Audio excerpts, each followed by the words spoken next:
बघा आपण question winter 2025 जी question paper आहे त्याच्यामध्ये 2 क्वेश्चन बघितले होते. आता तिसरा क्वेश्चन बघायचा आपल्याला. ठीक आहे. तर थर्ड क्वेश्चन काय आहे, सॉल्व एनी 3. म्हणजे तुम्हाला किती सॉल्व करायचे, 3 सॉल्व करायचे. मग आता बघा इथं 3 सॉल्व करताना तुम्हाला कुठले पण 3 करायचे. तर 1 बाय 1 आपण सगळे सॉल्व. पहिलं दिलेलं आहे evaluate integration 0 to π/2 dx upon 5 + 4 cos x. मग बघा आता आपल्याला डेफिनाइट इंटिग्रेशनचा प्रॉब्लेम दिलेला आहे. कशाचं दिलेलं आहे, डेफिनाइट इंटिग्रेशनचं. मग बघा सोल्युशन.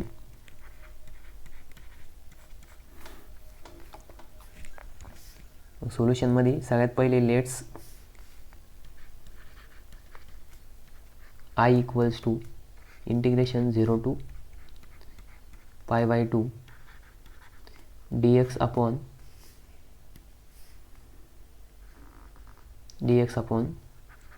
5 + 4 cos x. ठीक आहे.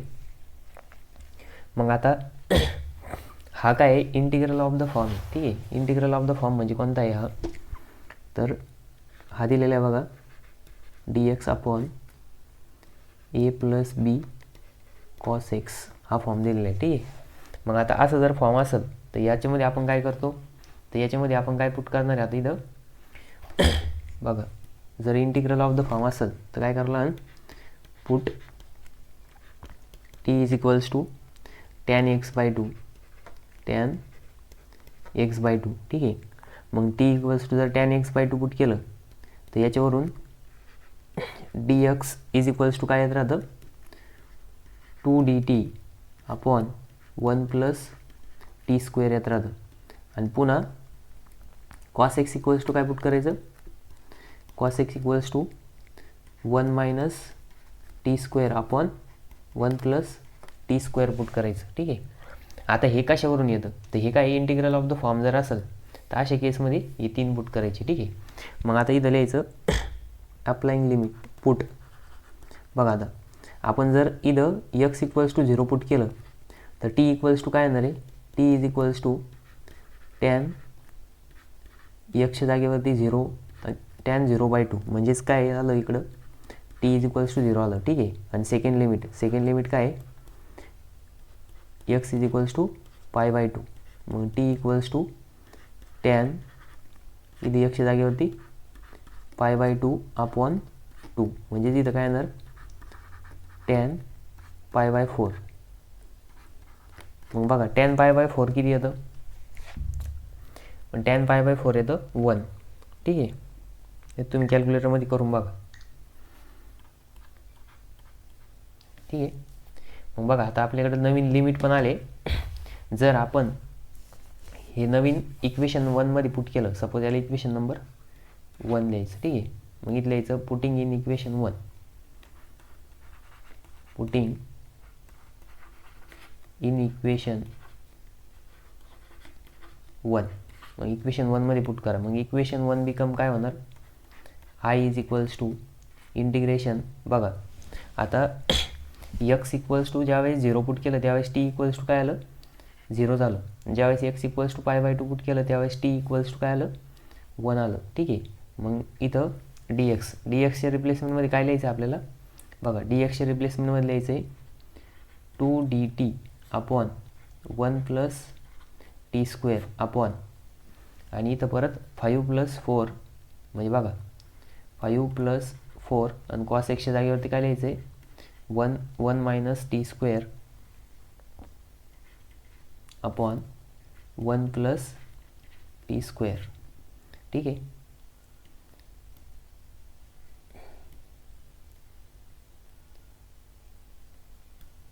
आणि इथं हे जे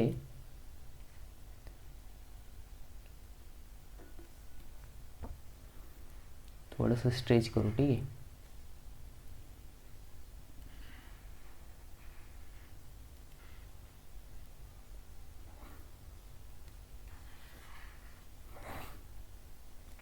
मग बघा आपण काय केलं, हे जे दिलेलं होतं हे जे होतं हे आपण या इक्वेशन 1मध्ये पुट केलं. dxच्या जागेवरती 2dt अपॉन 1 + t² त्याच्यानंतरनं 5 + 4 ब्रॅकेटमध्ये कॉस एक्सच्या जागेवरती 1 - t², 1 - t² अपॉन 1 + t². ठीक आहे. मग आता नेक्स्ट पेजवरती बघा, I = इंटिग्रेशन 0 to 1. इथं काय आलं, 2 dt अपॉन 1 + t² अपॉन इथं काय होतं, 5 + 4 ब्रॅकेटमध्ये 1 - t² अपॉन 1 + t². ठीक आहे. आता बघा इथं या 5चा जो डिनॉमिनेटर आहे तो काय आहे, कमी, म्हणजे तिथं 1 आहे. मग आपल्याला दोघांचं डिनॉमिनेटर सेम करावं लागेल. ठीक आहे. मग दोघांचं डिनॉमिनेटर जर सेम करायचं असेल तर काय करावं लागेल, क्रॉस मल्टिप्लिकेशन करावं लागेल. ठीक आहे.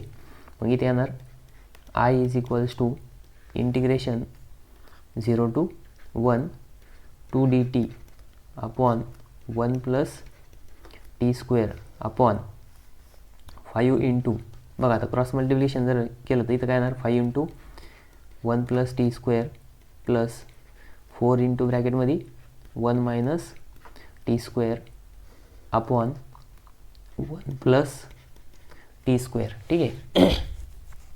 मग आता बघा इथं दोघांचा डिनॉमिनेटर सेम आहे. मग सेम डिनॉमिनेटर काय होणार, कॅन्सल होणार. रिमेनिंग करायला फक्त I = integration 0 to 1 2 dt upon, बघा आता इथं आता याचं आपण काय करू शकतो, मल्टिप्लिकेशन करून घेऊ शकतो. 5 × 1 5 येणार, प्लस 5 × t² 5 t² प्लस 4 × 1 4 आणि 4 × -t² 4 - 4 t². ठीक आहे. मग आता बघा डिनॉमिनेटरला कॅल्क्युलेशन होणार. मग डिनॉमिनेटरला काय येणार, 0 to 1 इथे येणार 2 dt अपॉन, आता 5 + 4 9 होणार. ठीक आहे. आणि 5 t² - 4 t² म्हणजे इथे येणार फक्त ओनली 1 t², कारण की 4मधून 5 गेले. ठीक आहे. मग आता बघा आपल्याकडं हे जे I = आलं हे स्टँडर्ड फॉर्ममध्ये आलं आहे, नियर अबाउट. ठीक आहे. मग आता काय करायचं, कॅल्क्युलेशन करायची.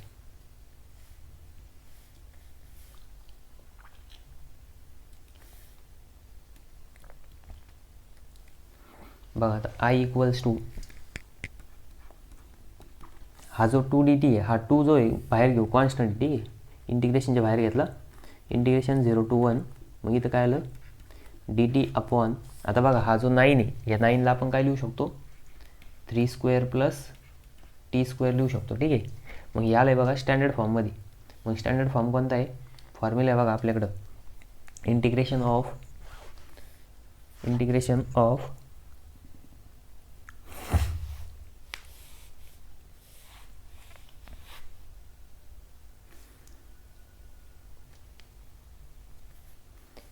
ऑफ 1 अपॉन 1 +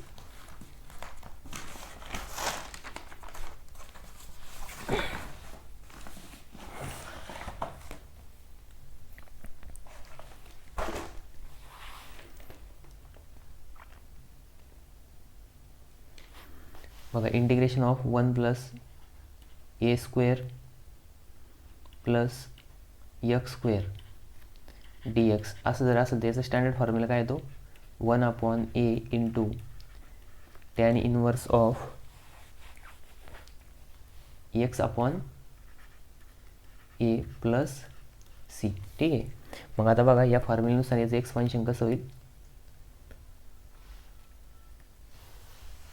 तर बघा इथे येणार आहे I = हा 2 ॲज इट इज इंटिग्रेशन.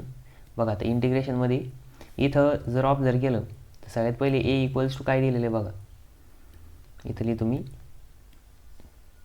बघा इथं जर बघितलं तर एच्या जागेवरती 3 दिलेलं आहे, म्हणजेच a = 3 आहे. आणि यक्षच्या जागेवरती इथं काय दिलेलं आहे, x = t दिलेलं आहे. ठीक आहे. म्हणजे आपल्याला आता आन्सर लिहायचं, I = हा 2 मल्टिप्लाय ॲज इट इज ब्रॅकेटमध्ये बघा 1/a 1/3, त्याच्यानंतरनं tan इनवर्स ऑफ ब्रॅकेटमध्ये एक्सच्या जागेवरती काय इथं t अपॉन 3, त्याच्यानंतरनं लिमिट कंप्लीट, इथं काय येणार 0 to 1. ठीक आहे. मग I = आता बघा हा 2 मध्ये मल्टिप्लाय करा म्हणजे 2/3 ब्रॅकेटमध्ये काय येणार टॅन इनवर्स ऑफ बघा आता लिमिट अप्लाय करायची अप्पर लिमिट अप्लाय केलं आणि टॅन इनवर्स ऑफ 0/3 ठीक आहे. मग आता इथं काय येणार 2/3 टॅन इनवर्स ऑफ 1/3. मग बघा हे काय होणार टोटल टर्म 0 होऊन जाणार आणि हा 2/3 मध्ये मल्टिप्लाय होणार म्हणजेच आन्सर काय आलं I = 2/3 upon tan inverse of 1/3. ठीक आहे. तर हे काय आलं आपलं फायनल आन्सर आलं बघा. ठीक आहे. आता क्वेश्चन बी सॉल्व्ह करू आपण.